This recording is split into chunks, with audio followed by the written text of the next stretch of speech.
Alors, ce premier épisode de l'année, il est dans le contexte, quelques jours après le décès de Brigitte Bardot. Donc, même si c'est pas votre génération, c'est quand même une figure emblématique de la cause animale. Alors, c'est pas le sujet de notre émission aujourd'hui, avec Mélina et avec Benoît. Non, le sujet, c'est béni soient les animaux, pour l'interrogation. C'est justement un élément de contexte important qui nous permet de nous positionner en tant que chrétiens. Dans quelle mesure l'animal doit être placé presque à l'égal de l'homme, voire plus, peut-être des fois, j'en sais rien. Et au contraire, certains peuvent dire « les animaux, c'est les animaux, on s'en fiche, l'être humain, il est très supérieur ». Bref, autant de sujets qui peuvent fâcher, notamment entre les chrétiens. Et c'est justement une émission avec Mélina et avec Benoît pour nous aider à nous situer sur « Béni soient les animaux », chiche, je ne sais pas, on verra.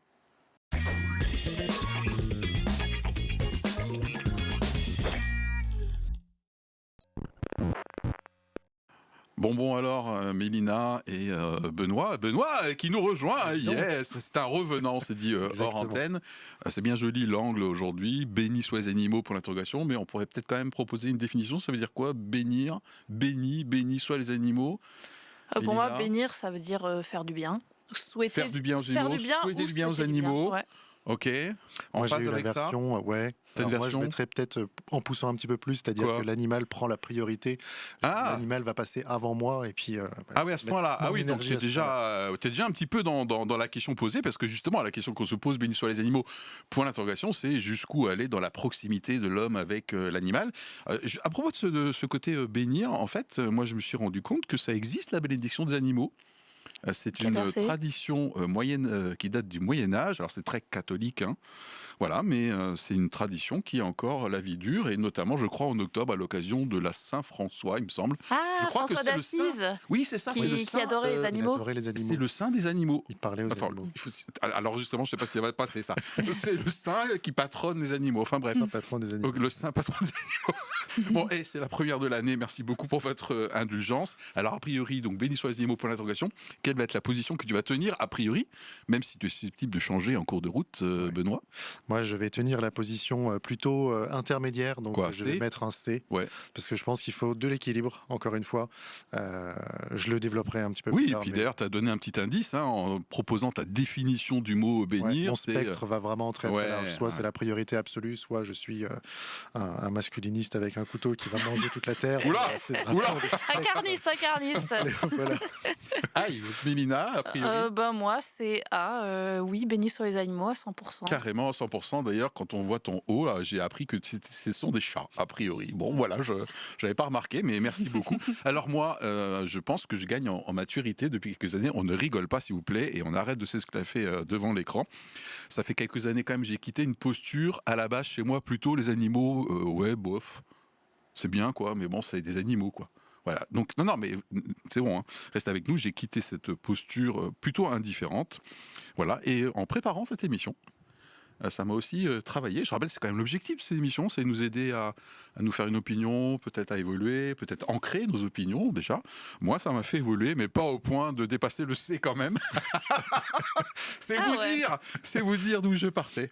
Je pensais qu'on serait fou le 3A là. Eh ben, écoute, tu vois là, tu es A, et nous a priori on sera C. Alors pourquoi C pour moi? Parce que c'est ce que je vais développer au cours de cette émission. J'ai une certaine résistance à des tendances, alors soit qui sont dangereuses d'après moi, soit que je n'aime pas. Mais ça ne veut pas dire qu'elles sont mauvaises, mais que moi je n'aime pas. Donc c'est tout ça fait ce qu'on va développer tout de suite, les faits et je crois le contexte, il me semble, c'est ça.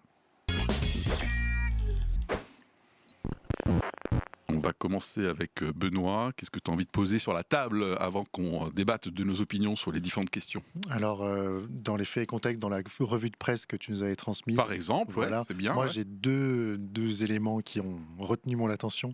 D'accord. Une interview. Je suis surpris parce que normalement, la consigne, c'est un élément. Oui, non, mais il remplace Anita.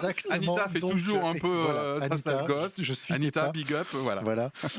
Donc, l'article de France TV Info où on voit un petit peu de l'historique de Brigitte Bardot et comment elle a été amenée à avoir cette appétence pour la défense des animaux. Et c'est vrai que moi, ça m'a un peu servi parce que, alors désolé, mais pour moi, Brigitte Bardot, c'était un peu la cinglée avec ses animaux. Okay. Les animaux, et puis tout le reste de la planète, on s'en fiche. Mais ça m'a permis de voir un petit peu plus loin, de voir aussi les causes. Et ensuite, l'article sur les antispécistes. Ah oui, j'avais mis un article sur Voilà, je l'antispécisme. trouvais ça aussi intéressant parce que je ne connaissais pas, Ouais. je m'y suis jamais intéressé. Ok. Et ça m'a permis de voir que ils ont beaucoup d'arguments que je ne rejoins pas. Le suspense. Voilà. Alors, Mélina, qu'est-ce que tu penses sur la Moi, table mon fait, je sais que c'est pas le sujet, mais Ah. je me suis dit quand même, on va parler de Brigitte Bardot, donc on peut pas ne pas le mentionner. Elle a eu un grand combat pour les animaux, mais 5 fois condamnée pour des propos racistes. On peut pas ne pas le mentionner, surtout que je pense que ça peut avoir un certain intérêt, justement, pourquoi par rapport à la cause animale. J'ai une citation d'elle Ok. où elle fait part d'une certaine misanthropie. Elle dit « Je ne Ah. fais pas partie de l'espèce humaine. Aussi longtemps que l'animal sera considéré comme une espèce inférieure, qu'on lui infligera toutes sortes de maux et de souffrances, qu'on le tuera pour nos besoins, nos loisirs et nos plaisirs, Mhm. je ne ferai pas partie de cette race insolente et sanguinaire. » Donc j'aurais bien aimé que Brigitte Bardot, son amour pour les animaux, elle le tende aussi à son prochain, quoi. Ah oui, donc du coup, ça aurait tendance à équilibrer un petit peu ta Non, parce que position. Brigitte Bardot ne représente pas tous les défenseurs des animaux, justement. Clairement, mais a priori, il pourrait y avoir, on va dire, comment dire, le côté bénir soit les animaux, au point même de préférer l'animal à l'être humain. Ah, ça c'est... Ça peut être une tendance, en tout cas, que j'ai citée, je vais pas citer, mais j'ai dit qu'il y a des tendances qui semblaient dangereuses. C'est une des tendances que je vais pointer tout à l'heure dans mes arguments. C'est du coup le bouchon est poussé trop loin, Maurice. Oui, mais pour l'instant, c'est pas vraiment ce qu'on voit dans notre société. Ouais, ok, d'accord, très bien. Waouh, une super citation en tout cas. Et moi, j'ai pris quelque chose qui ne vient pas de la revue de presse que j'ai suggérée. Voilà, donc c'est un article dans France Info, sur France Info, du 20 décembre, qui relayait un sondage. Du coup, je rebondis là-dessus. Aux États-Unis, 67% des jeunes Américains préfèrent avoir un chien qu'un enfant. Voilà, et je cite une partie de l'article. Ce chiffre vous étonne peut-être, mais il s'inscrit dans un contexte plus large. La natalité baisse dans de nombreux pays, et les jeunes générations recherchent des modes de vie différents. Pour beaucoup, l'animal n'est plus une simple présence, il est considéré comme un membre de la famille à part entière, parfois sans distinction avec un enfant. Je me suis amusé à faire un rapide sondage avec mes étudiants hier, en tout cas les licences. Et la moitié de la classe a répondu au sondage. Ils avaient un animal. Et quand j'aurais demandé full in love, 10 sur 10, bof, j'aime pas trop les animaux, 0, ils étaient quasiment tous à 8, 9, 10 et avec des cœurs. Donc ça avait l'air assez que fort. ceux qui ont des animaux, Oui. ils les aiment beaucoup. Oui, voilà. C'est ça C'est qu'il faut ça, ouais, voir aussi. bon, ok, d'accord. Bon, très bien. Allez, c'est parti pour les questions qu'on a préparées normalement.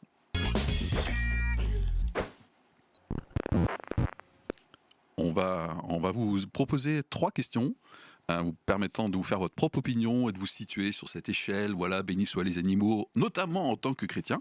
La première, même si c'est pas le thème et l'angle de notre émission Brigitte Bardot, mais quand même, comment chacun de nous a vécu son décès et son combat contre pour le bien-être animal. Ensuite, on verra dans quelle mesure, par rapport à cette question, la Bible a des repères qui ne seraient pas négociables, c'est-à-dire qui s'imposeraient à tout chrétien sur la place de l'animal dans la création par rapport à l'être humain. Je ne sais pas encore. Hein. C'est pas vrai, si je sais, j'ai préparé 2-3 arguments.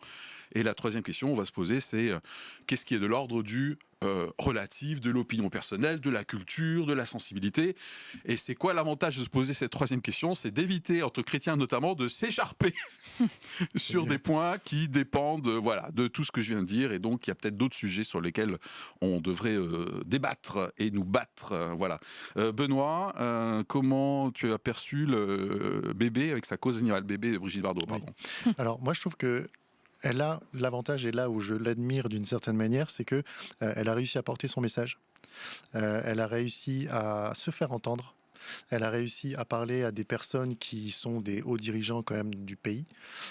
Et pendant toute sa vie, à partir du moment où elle a lâché le cinéma et qu'elle s'est tournée vers les animaux, elle n'a pas lâché son sujet de cœur et elle l'a porté jusqu'à la fin de ses jours.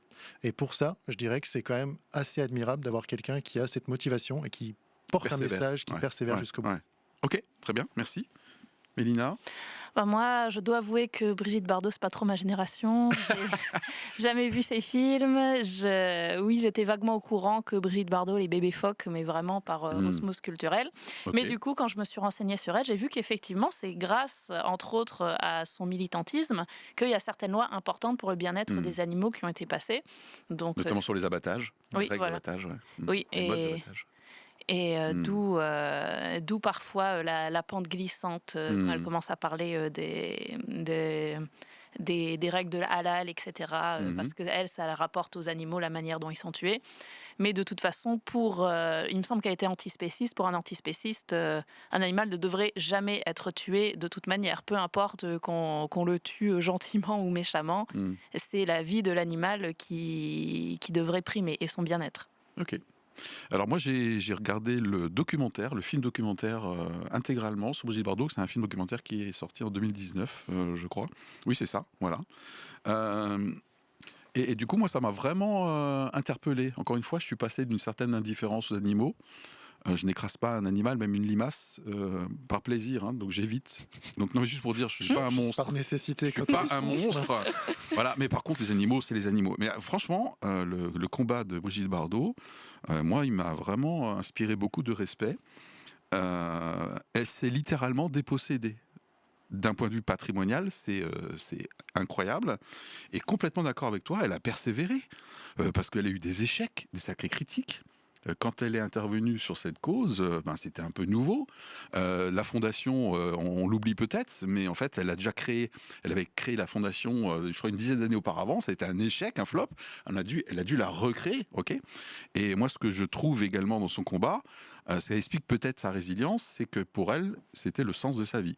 Et un bon exemple, c'est qu'elle a fait 4 tentatives de suicide dans sa vie, avant de se consacrer à la cause animale. Donc on peut dire que, alors pour d'autres ça sera peut-être d'autres choses évidemment, mais en tant que chrétien, le fait d'avoir un exemple comme ça qui se dépossède, qui s'oublie au profit d'une cause transcendante, c'est-à-dire qui la dépasse elle-même, je trouve ça assez admirable au-delà de la cause en elle-même. Voilà. Vous avez vu, hein, franchement c'est un documentaire qui m'a ému. Ouais. Et puis c'est pas ma génération non plus. Brigitte Bardot, en revanche, moi ça me fait quand même un coup. Question, quels sont les dogmes bibliques éventuels qui permettraient d'être des repères pour vous qui nous regardez, qui nous écoutez? Bah ouais, c'est vrai, moi les animaux, c'est top, je kiffe trop, full in love, etc. Désolé, je parle un peu jeune. Ou au contraire, non, attendez, les animaux, relax, ok. L'être humain, il est là, l'animal, il est là. Bref, entre les deux, comment se situer? Y a-t-il des repères bibliques? Mélina, est-ce que tu as un premier argument à nous proposer? Il y a déjà le fait pour lequel moi je suis à fond pour la défense des droits des animaux, les considérer comme des êtres sensibles, mais que je pourrais jamais aller jusqu'à l'antispécisme qui considère la vie de l'être humain et de l'animal exactement égale. C'est ce principe biblique créationnel qui nous dit quand même que l'homme a été créé pour dominer sur les animaux. Après, le mot dominer peut paraître un gros mot, mais les antispécistes détestent cette référence. Pas pour dominer dans le Clairement. sens les écraser, dominer dans le sens être des gestionnaires. Et on voit que c'est ce qui se passe dans la nature, on le voit. Tous les animaux sur Terre ont à subir de manière positive ou majoritairement négative l'action de l'homme. D'une manière ou d'une autre, on fait peser notre domination sur les animaux. Et je pense qu'on aura à rendre des comptes sur la manière dont on aura géré notre rapport aux animaux. Y compris les animaux, d'accord. La terre et y compris les animaux. Ok, donc il y a quand même un principe créationnel avec une différence et pas une stricte égalité entre les deux. Je pense, oui. Ok. On est dans la partie dogme biblique, ok. Je rappelle que vous avez toujours le loisir de commenter pour dire « Mais non, moi je suis un théologien spécialiste, c'est pas vrai, c'est pas juste. » Il faut nous corriger. Je rappelle, nous ne sommes pas des spécialistes de la théologie, ok. On représente vous et le chrétien lambda, quoi. Benoît, est-ce que tu es un chrétien lambda à ce niveau-là? Totalement. Argument biblique. Argument, il y en a plusieurs. En fait, dans la Genèse, ça a été cité. Un truc qui vient très vite, c'est que dans la création, Dieu crée la terre et les animaux et il dit que c'est bon. Et ensuite, il va créer les êtres humains. Il dit que c'est très bon. Là, il y a un mot qui fait la différence et qui montre que il y a un écart entre les humains, entre l'humanité et le monde animal. Et ensuite, il est dit qu'il y a en effet cette notion de domination, tu domineras, mais c'est une notion de responsabilité et de sécurité. Il y a à un moment donné, Adam, c'est dans le chapitre 2, je crois, de la Genèse, Adam, il voit défiler tous les animaux devant lui et c'est lui qui leur donne un nom. Ah ouais. Et il n'a pas peur des animaux, il est en sécurité vis-à-vis. On est avant la chute quand même, on précise. Exactement. Ouais. Donc, je sens déjà des commentaires, ouais mais ça c'était avant la chute. Oui, mais ça ne veut pas dire que la question intéressante, est-ce que les animaux se mangeaient déjà entre eux avant la la Oh chute. là là, moi j'y étais pas perso. Où est-ce que Je n'ai pas la réponse. Ok, bah, si vous avez la réponse dans les commentaires, allez-y. Hein. Écrivez-le. Ok. Et en fait, il y a cette notion aussi de responsabilité, dans le sens où, tu le disais, on est des gestionnaires. Ça ne nous donne pas un blanc-seing pour pouvoir massacrer tous les êtres vivants de la planète. C'est Ouais. absolument pas. Ah ouais. Et ensuite, un autre argument, pour moi, qui fait une différence, c'est que Dieu, il crée l'humain dans l'altérité. Au début, il y a un humain qui est seul, qui trouve pas de vis-à-vis. Ok. Et c'est là qu'il y a la création de Ève à partir de Adam. Et c'est là que Adam dit, voilà celle qui est os de mes os, chair de ma chair. Et donc pas un animal. Il voit dans Ève qu'il n'avait pas vu dans Oui. les animaux. Merci. Justement, Quoi, merci.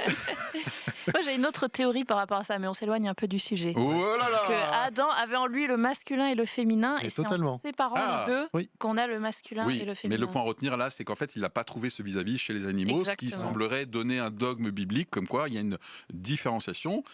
Oserais-je le mot hiérarchie Mhm. hiérarchie Ouais. n'est pas nécessairement n'est péjoratif. pas forcément négatif. En tout cas, moi, je m'étais noté, je suis complètement d'accord avec vous. Hein. Dieu, pour moi, dialogue avec les hommes. Le salut, à mon avis, n'est pas pour les animaux. Voilà. Même si les animaux ont une dimension, attention, le terme est technique, eschatologique. C'est-à-dire de la fin des temps, parce qu'on retrouve les animaux dans la Nouvelle Jérusalem, Mais est-ce dans que les nouveaux signes. c'est des métaphores ou c'est des vrais? Moi, je l'ai pris au Voilà. sens littéral, au sens que on reviendrait quelque part, mais c'est un autre sujet, on est d'accord? Et est-ce que c'est Avant les la mêmes chute. animaux Est-ce ou que les mêmes- c'est des Oh animaux non, moi je différents pensais avoir Mais une idée un peu. C'est super type conte de intéressant. fées, là. Tu sais que C.S. Lewis, et j'ai des Ah, citations de j'adore C.S. cet Lewis, auteur. et, C'est l'auteur notamment des Chroniques de Narnia pour celles qui connaissent. et lui, il croit, enfin, il estime que certains animaux, surtout les animaux domestiques, peuvent hériter de l'immortalité dans la relation qu'ils ont avec leur maître qui est sauvé par Jésus-Christ. Et Ok. je trouve ça super passionnant. Théorie lewisienne. Ouais, bon. Il n'est pas- non, mais c'est intéressant. C'est Ouais. intéressant. Là où je pointe pour moi cette différenciation, c'est-à-dire que Dieu a un dialogue vraiment avec l'être humain, c'est que je n'aime pas certaines formules qu'on peut trouver notamment chez des antispécistes, en tout cas celui que j'ai écouté pour me faire une opinion sur ce qu'est l'antispécisme, qui n'est pas notre angle non plus. J'ai l'impression qu'on soulève plein d'autres angles, on va faire beaucoup Bah oui. d'autres émissions là. Exactement. Ok, voilà. J'aime pas quand les gens disent, les antispécistes disent, les humains et les autres animaux. C'est une Mmh. phrase que j'ai entendue plusieurs fois et ça me met vraiment mal à l'aise en tant que croyant. Alors, philosophiquement, on Quoi est quand même un dérivé d'animal, mais Bon on est aussi doté d'une raison. Quoi, on descend du Parce que non singe et pas- de l'arbre et tout? Si tu regardes à l'évolutionnisme, on peut Ah, c'est encore regarder un ça, autre sujet. mais complètement. Ah ouais, donc Non, mais pour en nous, fait, pour toi, on a un non, mais animal on est évolué. corporel. On est matière, on est physique, donc D'accord. on a quand même un Oula, penchant mais je m'attendais à animal qui est là. beaucoup plus d'homogénéité, moi, dans cette On émission. a la capacité à faire des raisonnements, des stratégies que n'ont pas les animaux. D'accord. autant que nous, on peut l'avoir. Ok, bon, mais en tout cas, l'expression humain et autres animaux, je déteste. C'est Mais frontal. Hein. Tu dis que c'est un autre sujet, mais moi je pense que c'est le cœur du problème. Parce Ok. que être antispéciste, c'est justement considérer que l'être humain est un animal comme les autres, et du coup qu'on n'a aucun droit de plus que les animaux. Et c'est une vision tout à fait biologique que quand on croit à l'évolution, effectivement, qu'on a évolué en même temps que les animaux. Donc de quel droit on leur ferait du mal ? Après, la Bible nous dit quand même, comme on l'a vu, que l'homme a quelque chose de plus, il est créé à l'image de Dieu. Mais ce qui est intéressant, c'est de voir dans le 2e chapitre de la Genèse que ça dit que les animaux aussi ont été créés de la poussière. Mm. Donc est-ce que la Bible n'essaierait pas de nous dire que peut-être qu'effectivement on vient tous du même endroit, on a tous un ancêtre commun, qui est Dieu de toute manière, sans pour autant que ça vienne troubler le fait que c'est D'accord. très clairement dit Mm. que l'homme a la responsabilité des animaux. Je pense que ce sujet de la poussière, ça nous amène aussi à l'humilité. Mm. Et à pas dire je suis tout puissant, je suis un humain supérieur, donc je reviens sur mon image, je vais massacrer, je vais manger tous les animaux. Mm. Il y a ça aussi. On est dans un univers, dans un monde avec différentes populations animales qui s'autogèrent et nous, on fait partie de ce grand mélange. Ok. Bon, Et on s'écarte. peut-être pas. J'espère que notre audience, je rappelle, on est toujours dans la partie y a-t-il des repères bibliques non négociables, sous-entendu universels, en tout cas pour les chrétiens, bien sûr, pour lesquels la référence, c'est Dieu, la création, le texte biblique dans notre rapport avec les animaux. Okay, moi, je me suis noté que même si on est gestionnaire et on peut tout à fait tuer un animal, quand le mobile et la cupidité, alors je sais qu'elle a été beaucoup critiquée à l'époque, mais les bébés phoques...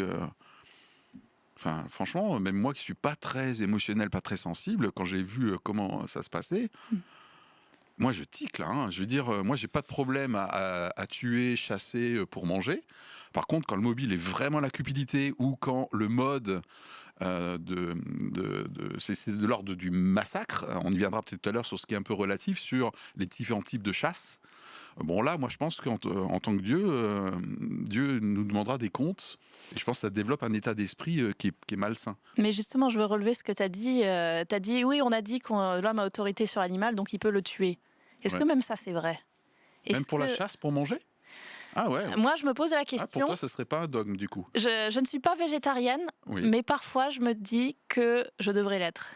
Et que si je ne le suis pas, c'est purement pour des raisons de confort et de goût, etc. Donc c'est quelque chose qui n'est pas tout à fait arrêté chez toi. Voilà, parce sur que... cet aspect-là, surtout, tuer pour manger.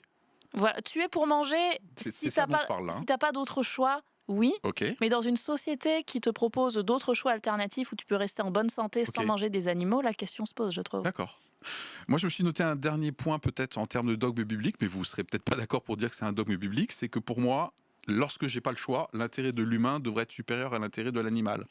Je prends un exemple concret. J'ai eu une discussion là ce week-end avec mon beau-frère qui vit en Allemagne, à Stuttgart. Et la question portait sur les frelons. Donc il avait un nid de frelons chez lui, mais un gros nid hyper dangereux. Interdit de tuer les frelons. Sinon, ils ont une amende. Et pour pouvoir le faire, il y a tout un branle-bas administratif à faire. On est en Allemagne, là, d'accord? Et ça peut prendre 3 à 4 semaines. Il y a des spécialistes qui doivent venir.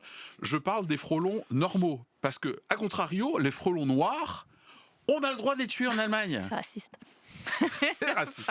Voilà. Non, les frelons noirs, je crois qu'ils viennent de Chine. Enfin bref, voilà. Et eux, ils sont dangereux. T'as même une récompense, toujours en Allemagne. Donc bref, c'était juste pour illustrer. J'avais promis à ma belle famille que j'allais donner cet exemple-là. Mais là, je pense pas que ça soit pour des raisons de bien-être animal. C'est plus pour une raison d'équilibre biologique. Oui, mais du coup, je trouve que c'était pousser le bouchon un peu loin. Mon beau-frère devait vivre avec ce énorme vie de frelons, ou alors le tuer, mais en cachette et sans que les voisins le voient, parce que s'il est dénoncé, il a une amende. Il n'avait pas le droit de les déplacer? Non.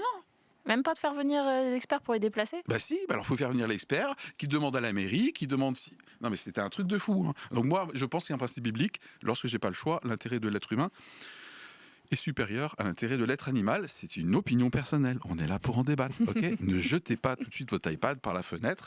Ou je préfère quand vous écriviez des commentaires incendiaires. Pourquoi pas?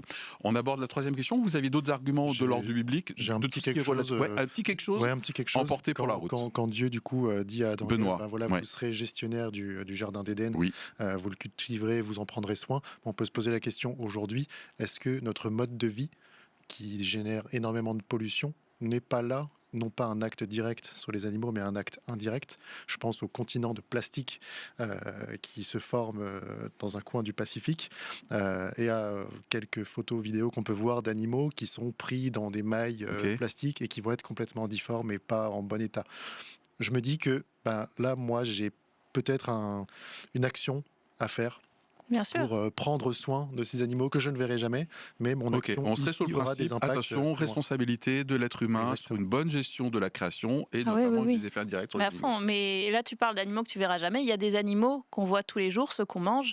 Et là aussi, notre industrie agroalimentaire est beaucoup dans l'abus et dans l'excès, la manière dont les animaux sont traités. D'une certaine manière, c'est là aussi je parlais devenir végétarien ou alors consommer la viande de manière plus éthique justement parce que en allant vers des canaux qui prennent exactement. Ouais. Et je pense qu'il y a plein de versets bibliques qui nous encouragent à prendre soin des animaux. Il y a le verset qui dit tu ne muselleras pas le bœuf qui foule le grain. Bon, Paul disait que Dieu ne parlait pas des animaux, c'était une métaphore pour nous, mais je pense que Dieu se soucie aussi des animaux. Ça nous dit aussi dans la Bible, j'avais noté encore quelques versets, dans Jonas, ça se termine où le prophète se plaint que Dieu ait épargné la ville de Ninive. Et Dieu lui dit, mais tu voudrais pas que j'ai pitié de cette ville où il y a tellement de personnes et aussi un grand nombre d'animaux? Dieu se soucie de la vie des animaux. Et ça, je pense qu'on le voit beaucoup dans la Bible. Puisqu'on parle de références, il y a eu un commentaire sur notre chaîne YouTube, il n'y a pas assez de références dans votre émission. Donc j'ai répondu. Pardon. Mais là, il y en a une. Luc J'en ai 12,6. Ne vantons pas 5 moineaux pour 2 petites pièces. Cependant, aucun d'eux n'est oublié devant Dieu. Et là, c'est pour renchérir sur le fait que l'animal a une place importante aux yeux de Dieu. En tant que créateur, c'est une créature qui a de la valeur. Et dans Exode 23:12, Voilà les refs. voilà, justement, je les cite. Ça dit que le jour du Shabbat, il faut ne pas travailler. Ainsi, vos bœufs et vos ânes pourront se reposer. Ainsi que les serviteurs et les étrangers, etc. Très intéressant. Allez, on termine cette partie de questions avec... on quitte la partie peut-être un peu dogme universel. Qu'est-ce qui est de l'ordre dans le rapport de l'être humain aux animaux, béni soient les animaux pour l'interrogation, du relatif, de la sensibilité personnelle ou de la culture selon le pays. Et sous-entendu, ce sont des sujets sur lesquels c'est pas la peine de se battre en tant que chrétien. Voilà, on essaye de contribuer à la paix. Moi, je m'étais noté, je ne sais pas si c'est le plus facile, la corrida. Oula! Non, ça c'est un peu bête. Lance le sujet. Bon, personnellement, moi je me battrai pas en termes de débat sur la corrida. Je dirais pas que mon frère ou ma sœur chrétienne qui ne condamne pas la corrida pêche ou voilà. Mais ça c'est une opinion personnelle. Je sens que ta communication de visage là. Non, Une crispation. J'ai pas commencé par le plus facile, je reconnais. je me pose la question pour moi-même parce que j'ai un côté qui adore le truc culturel, etc. Ouais. Et en un moment, je me dis, mais c'est pas possible d'être pour ça. Ouais. On a l'impression que c'est un truc du passé. Genre, tu sais, au Moyen-Âge, pour certaines fêtes, ils faisaient tournoyer un chat par la queue et lui bâtonner dessus. Et tout le monde, c'était le divertissement du siècle. Tout le monde C'est vrai, était peut-être ce que je suis hilar. en train de dire, c'est un peu contradictoire à ce qu'on disait tout à l'heure. Ou les combats de coq ou les trucs comme ça, t'as l'impression que au fur et à... Ok. J'ai pas envie d'utiliser le terme évolution, mais j'allais dire que notre société évolue, on change de regard sur la souffrance animale ou sur les animaux, qu'avant c'était vraiment des objets, et là on commence quand même à les considérer comme des êtres sensibles. Ouais. Mais D'ailleurs, après- dans le code civil, c'est des êtres sensibles. Hein. Mais après, Avant, je c'était parle, des meubles, d'ailleurs, hein. je parle de la culture Juridiquement. occidentale.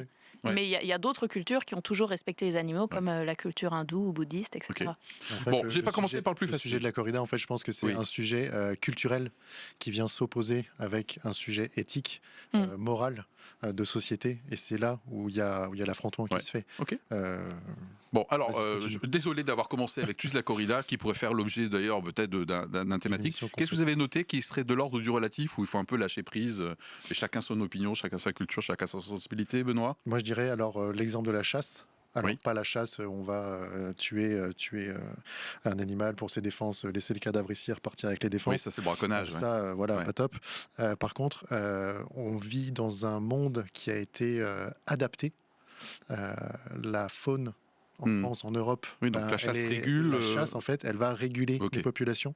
Et il y a les chasseurs. Alors, il y a chasseurs et chasseurs. Ok. Voilà, on sait. Ouais. Mais il y a des consortiums qui disent, là, il y a trop de sangliers. Ok. Donc, pour qu'il y ait l'équilibre qui se Mhm. maintienne et que notre écosystème soit viable, il va falloir aller chasser du sanglier. Pour moi, dans ce sens-là, Ok. voilà. Donc typiquement un sujet de réveillon, je sais que le réveillon est passé, qui peut dégénérer la chasse. Exactement. Nous on pense que là on le classe dans étant, ça se discute et c'est pas la peine de se battre et t'es pas un mauvais chrétien. Ah, pareil, j'ai du mal à même avoir la une chasse qui opinion très... régule. Enfin, la chasse qui régule, je me dis, il y a Dans nos pays à nous, hein, il y a je veux certainement d'autres manières de réguler. Enfin, D'accord. et souvent, la chasse qui régule, c'est un peu un prétexte. Je me dis, c'est quoi comme hobby d'aimer tuer les animaux? Oui, je sais qu'il n'y a pas que le plaisir de tuer, il y a le fait d'être dans la nature, tout ça, mais dans ce cas-là, prendre un appareil photo et prendre des photos, je C'est sais ce que pas. je fais, typiquement, c'est ce que je fais. C'est vrai. Mais Mhm. je me Parce souviens que que ça- pendant le Covid, tout s'est arrêté. On a retrouvé des sangliers dans Toulouse. Oh. Donc à un moment Mais est-ce que donné. c'est pas génial? Alors, d'un côté, oui, mais il y a aussi un sujet de sécurité des personnes.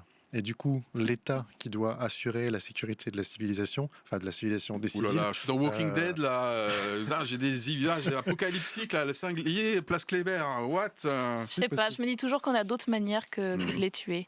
Bon, moi je me suis noté dans ce qui est relatif aussi, le fait de manger de la viande ou pas, et y compris du cheval. je pense que je me battrais pas avec un croyant. Par contre, je pourrais respecter que dans sa sensibilité, pour lui, soit il mange pas de viande, soit il mange de la viande, mais pas du cheval, par Mais exemple. ça, je comprends pas de faire la différence entre des animaux qu'on aurait le droit de manger, d'autres Ouais, qu'on moi n'a j'en pas le fais droit. une. Ouais. Personnellement, je mange pas de cheval, mais c'est plus. Pourtant, c'est très bon. Moi, je me dis, Oh. j'ai déjà mangé toutes sortes de types de viande. Je me dis, il n'y a pas de raison de mettre D'accord. la vie d'un animal au-dessus d'un autre Ouais, animal, je suis sauf si d'accord. c'est mon animal, bien sûr, sauf si j'ai un lien Ok. affectif avec l'animal. D'accord. Mais en tant qu'espèce, Hmm. sauf si on considère des choses de manière de... Il y a certaines espèces comme les insectes ou les crustacés qui ont moins de sensibilité. Tu as moins l'impression de les faire souffrir quand tu les manges, Mhm. C'est là. comparé aux espèces qui nous ressemblent le plus et Ok, qui les sont les plus proches mammifères de nous. notamment, ouais. Oui, Ok.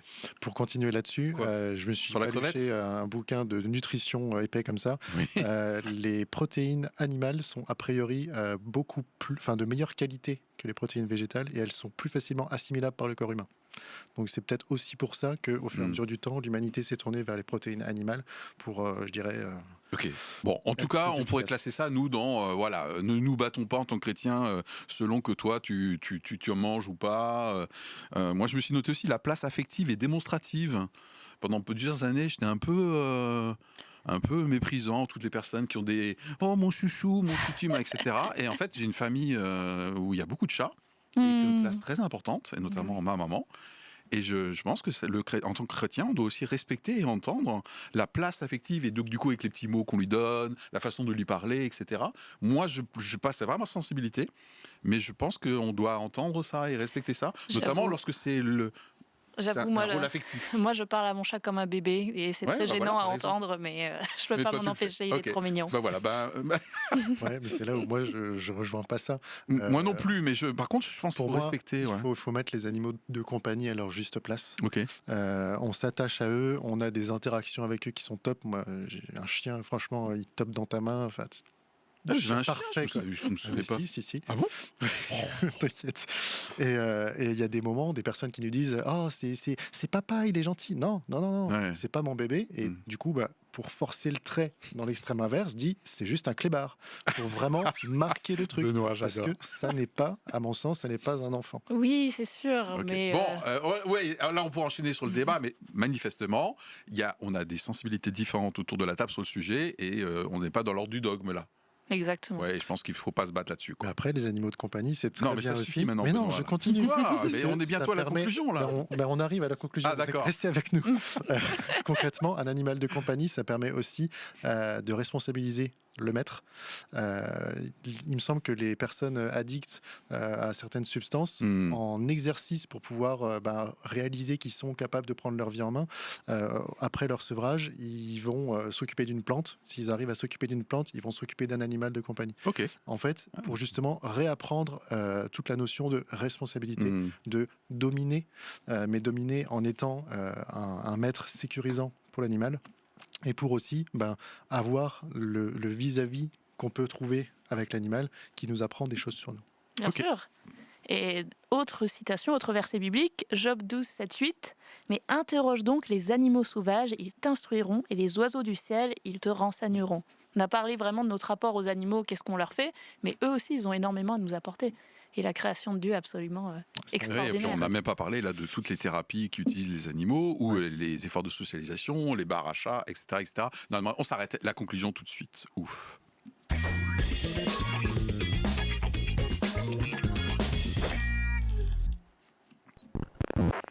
Alors il est temps dans ces conclusions de figer notre position sur A, B, C, D, E. Dans quelle mesure béni soient les animaux carrément, à fond. Donc je crois qu'il y avait 2 C en début d'émission et 1 A. Voilà, Mélina, je suppose que tu restes sur le A, ou Benoît et moi, on t'a un petit peu... Ah non, Quoi, je suis d'autant plus sur le A, Oh je suis là là. triple A, béni soient les Triple A. animaux. On dirait la note de Fitch à la France. Quoi. Non, c'est quoi ça? c'est plus là, c'est C'est fini. plus triple A d'ailleurs. Ouais. Et j'ai même une citation encore de C.S. Lewis pour finir. Ouais, super, j'adore. Qui, lui, il voit vraiment le rapport aux animaux comme, pour lui, l'homme, on voit souvent comme on a les animaux domestiques et aussi le monde sauvage, il faut les laisser tranquilles. Ok. Mais lui, il voit vraiment, non, l'homme a quelque chose à faire dans toute l'espèce animale. Et il dit même, l'homme, lors de sa première apparition dans le monde, n'aurait-il pas eu déjà une fonction rédemptrice à accomplir ? Maintenant encore, il peut opérer des merveilles sur les animaux. Mon chien et mon chat vivent ensemble chez moi et paraissent trouver cette cohabitation agréable. Il se peut que l'une des fonctions de l'homme était de rétablir la paix dans le monde animal. Et s'il n'était pas passé à l'ennemi, c'est-à-dire le diable, peut-être aurait-il pu y réussir à un point que nous pouvons à peine imaginer maintenant. C.S. Lewis. Benoît, ta position finale? Allez, moi je vais passer sur un C+. Ah, donc tu te rapproches du B, quoi. B, Voilà, C. exactement. Ouais. Parce que je pense en effet que au travers des animaux, on peut aussi contempler la gloire de Dieu et sa perfection. Parce que en effet, je me suis réimaginé me poser dans la nature et juste attendre et écouter, voir ce qui se passe.